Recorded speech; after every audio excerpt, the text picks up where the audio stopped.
with Halloween approaching, many across Arizona are taking a visit to a pumpkin patch.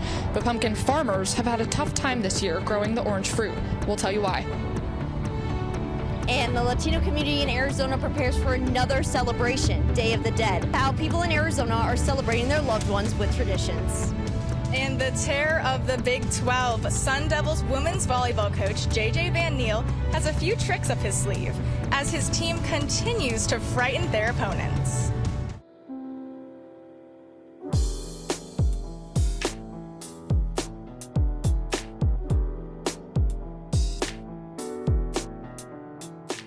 Good evening and welcome to a special edition of Cronkite News. We're coming to you from a popular Halloween spot in Tolleson. I'm Macy Markham. And I'm Farah Bojalit. Thank you for joining us. We're at Terra in Tolleson, which is our launching point for all the tricks and treats in today's news. Halloween is just 2 days away, and Phoenix is beginning to celebrate. Across the state, people are spending much more this year on celebrations than ever before.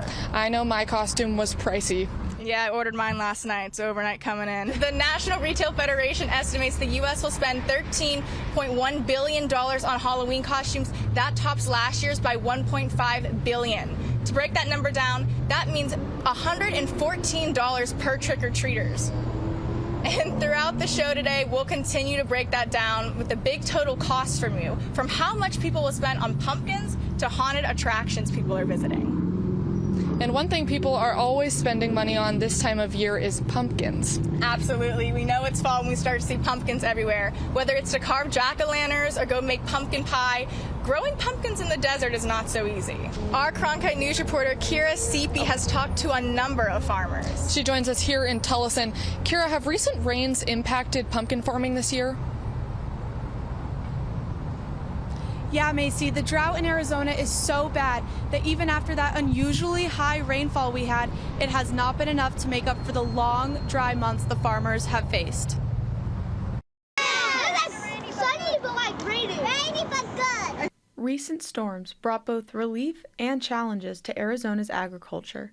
The rain helped some ranchers recover from drought, but for many, it still wasn't enough to make up for the dry conditions across the state. There's the benefits and the challenges. So for the ranchers, for those areas that needed the rain and got the rain, it was a very good thing. For my cotton farmers, it's a challenge because I talked to one of my cotton farmers. It's delaying her by about a week in terms of getting ready for the harvest and stuff. We also had a dairy that got flooded, and so that was concerning for them, but they took care of the cows, lost no of their cows. Farmers say that's the reality of growing in a desert climate. Some instances, they still didn't get enough rain. All while farmers work to keep their crops strong through Arizona's unpredictable weather. You can grow almost anything in the valley. It just depends on the timing. You can't grow pumpkins for October because you have to plant those in 4th of July. 4th of July is a horrible time when it's 110 to try to grow anything. Owner Wade Casal says the local pumpkin patch has not been hit too hard by recent weather, and Mother Nature's farm pumpkin patch is still open, rain or shine. Casal says the farm relies more on irrigation than rainfall. Rain and stuff doesn't really affect it all because we don't get enough. I mean, you need like 4 inches of rain to do the irrigation we do. Whatever the weather, at Mother Nature's farm, families can still enjoy plenty of fall fun. From racing down slides and feeding animals, to picking pumpkins and hopping on tractor rides. The benefit to us in Arizona is we have 306 days of sunshine, so that's why we do so well in farming and why our agriculture is planting and harvesting 12 months out of the year here in Arizona. Whether it's cotton, cattle, or pumpkins, Arizona farmers are finding a way to make the most out of the weather, proving that fall traditions can happen still in the desert. Thanks, Kira. And from the patch to you, Americans will spend a lot on pumpkins this year.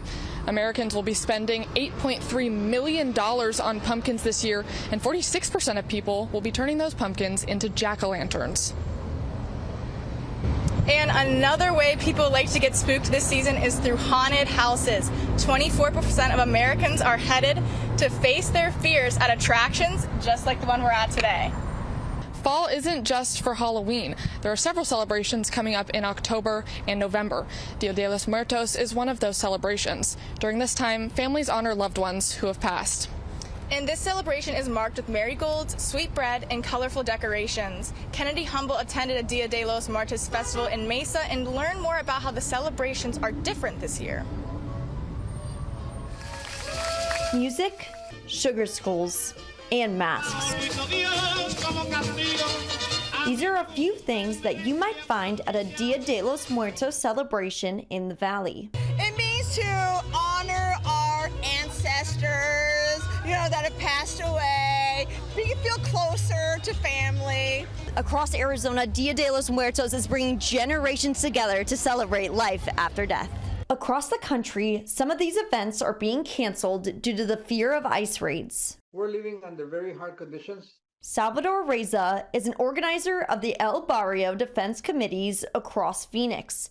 He encourages people to not live in fear of being detained or deported by ICE, but instead to know their rights. You don't have to talk to them. They have to show a warrant for your arrest. As of now, the Dia de los Muertos events in Arizona have not been canceled and will continue to bring people together from all walks of life through celebration. At the Mesa Arts Center, Aurora Kaiser has filled her own booth with handmade flower crowns and Katrina hats that she has been selling for years. And it's so rewarding. That it's something that I love to do, and it brings so much joy to the people who wear them. Kaiser immigrated from Mexico and is celebrating Day of the Dead by personally honoring family members that have passed away. It's important to pass on our traditions, to keep it our culture, to pass it on to the younger ones, and it's just a fun thing. Everybody's happy and celebrating our loved ones. In Mesa, Kennedy Humble, Cronkite News. Thanks, Kennedy. And Dia de los Muertos actually spans several days. November 1st traditionally honors children, and November 2nd honors adults.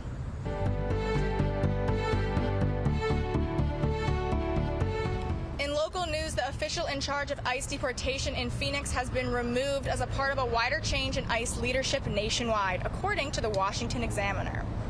Senior officials in cities such as Los Angeles, Denver, and San Diego were all moved to other positions within ICE in favor of Border Patrol officials. The Phoenix ICE field office is one of the biggest offices in the country, employing nearly 500 employees with a budget of over $100 million.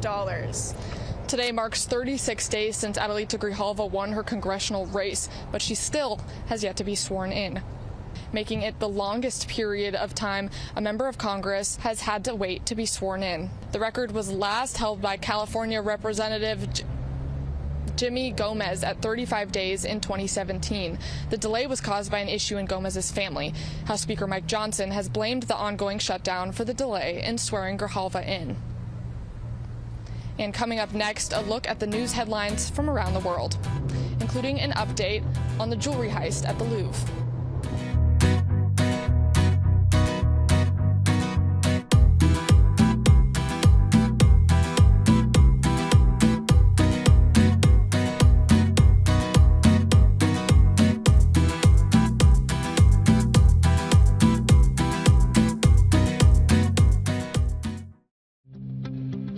So many new people who are on different communities, and when you do that, you're able to network not only, but also get to engage, talk to people, and make life friends.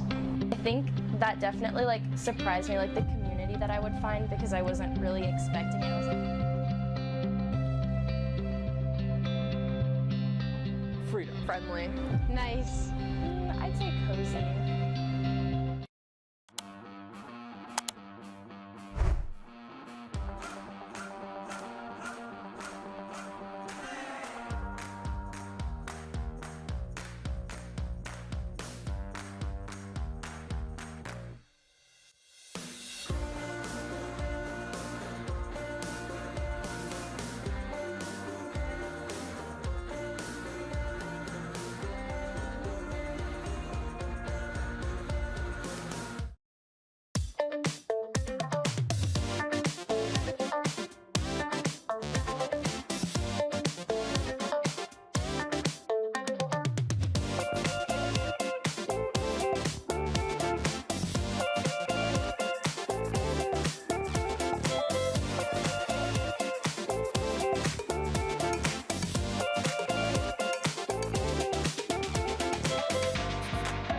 This is where Cronkite can be creative.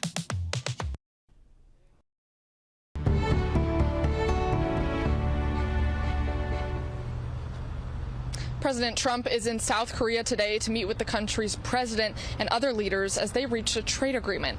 The new terms include a reduction of South Korean import tariffs from 25% to 15%, as well as cash investments into shipbuilding.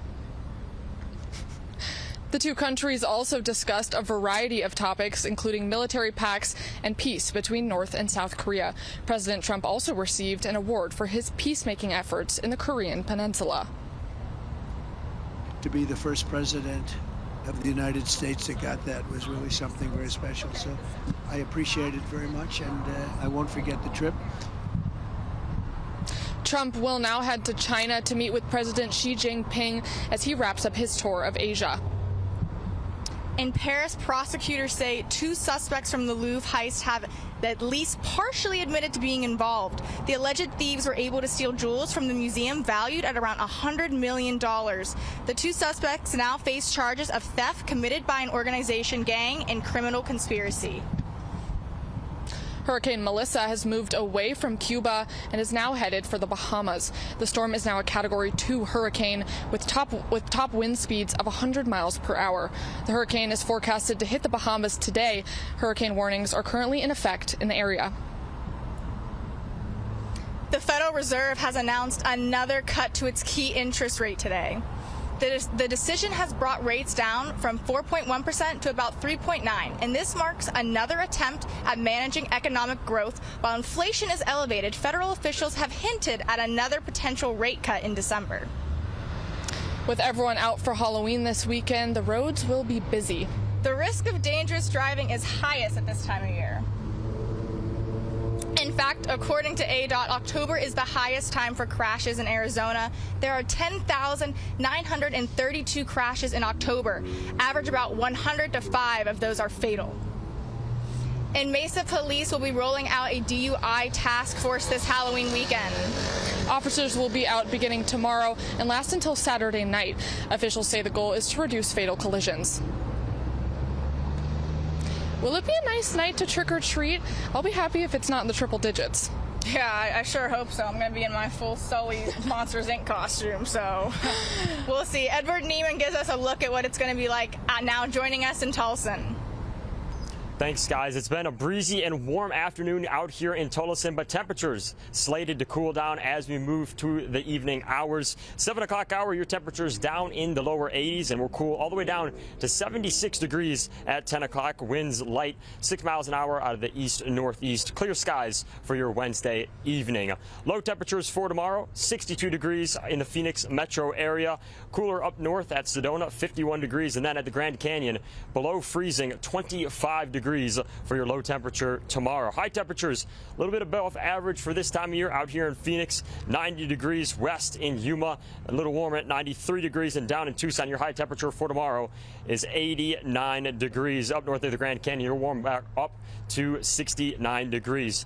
Early look at your Halloween forecast. It's tracking to be a nice one in the 5 o'clock hour. 85 degrees and sunny, and then as that sun sets, temperatures will dip down below 80 degrees at 9 p.m. as you wrap up your trick-or-treating activities. 74 degrees in Phoenix. Taking a look at your 8-day forecast, Halloween, a high of 90 degrees, above average temperatures for the weekend, 89 and 88 for Saturday and Sunday. Low temperatures right around the average, though, for this time of year in the lower 60s. That'll do it for weather here at the Terror in Tolleson. We'll toss it back up to you guys. Thanks, Edward. I'm looking forward to those temperatures going down a little bit. And now to the Cronkite Sports Report.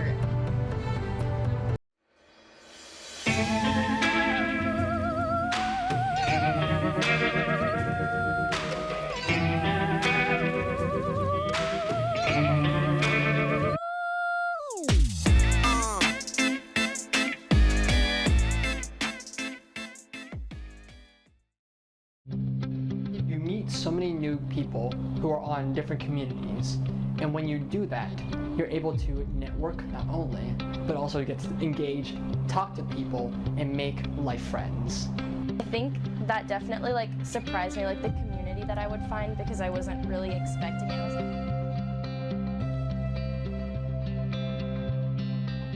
freedom. Friendly. Nice. I'd say cozy.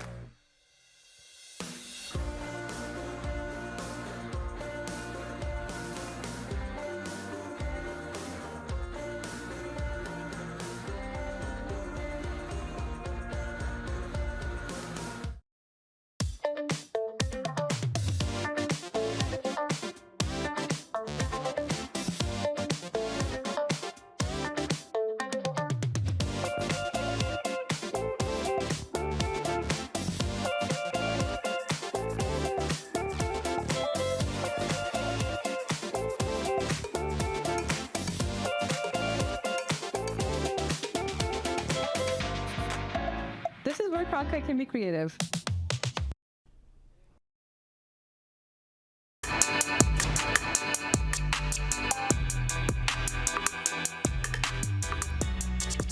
Welcome to the Cronkite Sports Report. I'm Aiden Blank.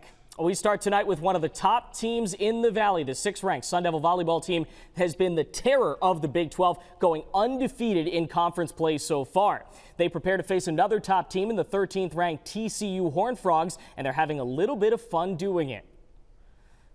The volleyball team hosted their annual Halloween costume practice this week as they prepared this week's game dressed as characters from popular movies, including the Harry Potter series and Despicable Me. All this as they continue to be a top 10 team in the country with a 17-2 record, and both losses have come against top 5 opponents. And the players aren't the only ones getting in on the fun. Head coach J.J. Van Niel has picked up a new hobby, and our own Keon Russell tells us a little bit about the magic off the court. To be a top contender in collegiate volleyball takes dedication. We've put in so much hard work and so much time into volleyball, and so seeing it pay off has been really great. We try not to focus too much on, the standings and all this stuff, because we just want to really focus on ourselves. But what really separates this team is the connection off the court. Head coach J.J. Van Niel has built a culture where players feel seen, heard, and supported. He makes it very easy to play for him. You can just see how dedicated he is, not only to the school, but to the sport and to us, not just as athletes, but as people. But to make magic here, Van Niel decided to learn actual magic. I came across some video that was like a self-working card trick. And when I watched it, I'm like, oh, that's a pretty cool effect. How do you do it? And it was really easy. And so I did a few of those with the players on our retreat in January, and they got a kick out of it. So we've seen your magic on the court already with this team over your course of 3 years being with the program. Now it's time to show us what you can do with the deck in our hand. All right. We'll mix it up a little more. Y'all watching, right? Okay. You just choose any. It doesn't matter what. You sure? Yeah, I got this one. Choose something else if you want. Yeah, I got it. I'll look away. Everyone got it? Yeah, I got you. Okay. This is going to be a discard pile. I think I got your card, but I'm not sure. It could be in here. It could be in here. Okay. So I'm just going to take these, and I want you to think about which pile you want to choose. Your choice. Point to one of these two decks. It doesn't matter which one. This one. This one. All right. I'm going to actually handle this right now. You're going to take these cards. Okay. And you're going to deal them, turn them over face down, down, down, down, and then stop. You can mix those up now. Mix them up. It'd be kind of crazy because we shuffled it, we dealt it, we've been mixing it up like crazy. Yes. It'd be nutty if that was your card. Is that your card? That is my card. Van Niel's card skills are impressive considering he just picked it up this year. Now, I guess you could say he's obsessed. He never doesn't have a deck on him. He is constantly doing it. Everything that you guys see on social media, that's constantly happening. It's his new hobby, it's his thing. Whether it's on the court or at the card table, Coach Van Niel always has a few tricks up his sleeve, making the impossible look easy. With a little magic, he's turned Arizona State into a team to watch for years to come. In Tempe, Keon Russell, Cronkite News. The Sun Devils look to keep that same magic alive with just a month left in the regular season as they look to carry this momentum into a playoff run. And now to another Sun Devil team, but this one not so scary. The Sun Devil football team is coming off their first loss at home in just under 2 years, and the bad news has gotten worse as it was announced that star quarterback Sam Levitt could potentially miss multiple weeks with an injury. Head coach Kenny Dillingham spoke on why he's looking to win with his top guys, even with the injuries mounting. A year ago, we'd be fired up, juiced up, one game at a time, and now the noise is completely different. Right? I don't get asked that question last year. And that's what we have to prevent ourselves from eating into, is that. The goal is we got to go win as many games as we can and be as successful as possible to build this place. And it's not going to happen overnight. We're going to have highs, we're going to have lows together. It's going to be up, it's going to be down. Like I said overnight, this to get here, to make the minimum expectation higher. The Suns are back in town after a 3-game road trip, and it's been a bit of a scary start for Phoenix, but Devin Booker and company are leaving it out on the court. After an overtime loss in Utah, Phoenix drops its record to 1-3. They have just one more game to try and end their first 5 on a good note. The Grizzlies in town tonight are 2-2 with losses to the Heat and Warriors. Should be a good Western Conference matchup. Tip-off is at 7 p.m. And as we end the Cronkite Sports Report tonight, in the theme of Halloween, we wanted to take a look at some of the spookiest names from throughout the sports world. We begin with Boo Weekley. He's a professional golfer currently competing on the PGA Tour. Boo, get it? And we have Candy Maldonado next. He spent 15 seasons as an outfielder in the big leagues. After that, it is Hal Mummy, right? He spent time in college football as a player and a coach, where he was one of the greatest offensive minds. Next, it's Frank Gore, who spent 16 seasons as a running back in the NFL, gaining 16,000 total rushing yards. That's third all time. And finally, it's Webster Slaughter. He was a wide receiver in the NFL from 1986 to 1998. Those are some pretty spooky names. That's it for tonight's Cronkite Sports Report. I'm Aiden Blank. Thanks for joining us. Now back out to Macy and Farah.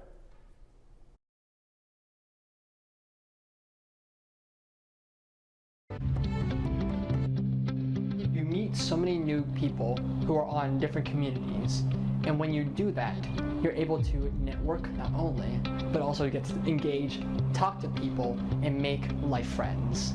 I think that definitely surprised me, the community that I would find, because I wasn't really expecting it. I was like, freedom. Friendly. Nice. I'd say cozy.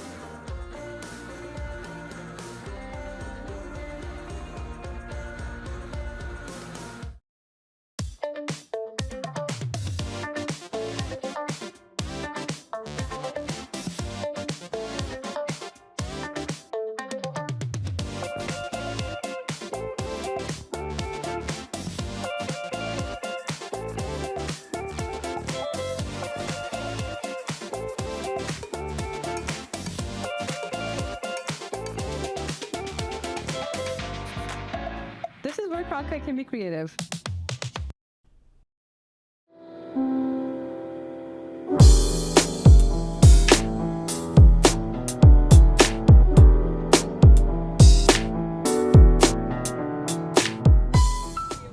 Welcome back to Cronkite News, right here in Terra at Tolleson, where they're spooking crowds of people. This house boasts that it is the scariest attraction in all of Arizona. With planning that starts 5 months in advance, Terra in Tolleson has their 6 haunted houses with actors that actually get in the face of its scared victims. Isaac Pacheco says he enjoys creating these sets all time of years. We do it for a lot of school districts, proms, weddings, quinceañeras, Sweet 16, so that's all beautiful and glamorous, where this, I get to let that little dark side out. I have a question. How many reporters does it take to go through a haunted house? I don't know, Macy. How many? Just one. But we sent our weather host, Edward Neiman, through 3 haunted houses here at Terra and Tolleson. Safe to say he was thoroughly scared. Oh, no. Oh,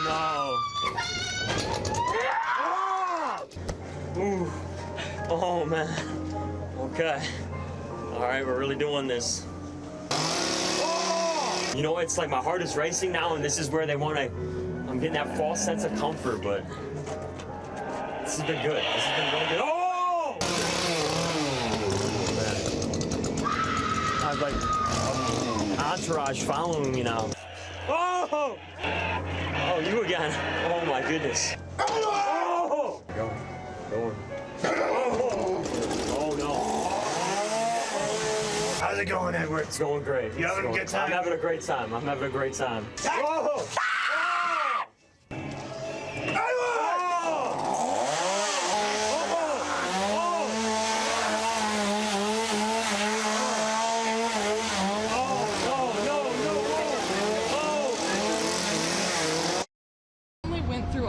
You can say that again, Macy. Edward, what was the scariest part about this attraction? You know, it was the actors. The actors really got up in your face, and at one point, one of them learned my name and used it against me while I was in there. Well, thank you for being brave for us, Edward. That's it for tonight's edition of Cronkite News. I'm Macy Markham. And I'm Farah Bojalid. Thank you for joining us.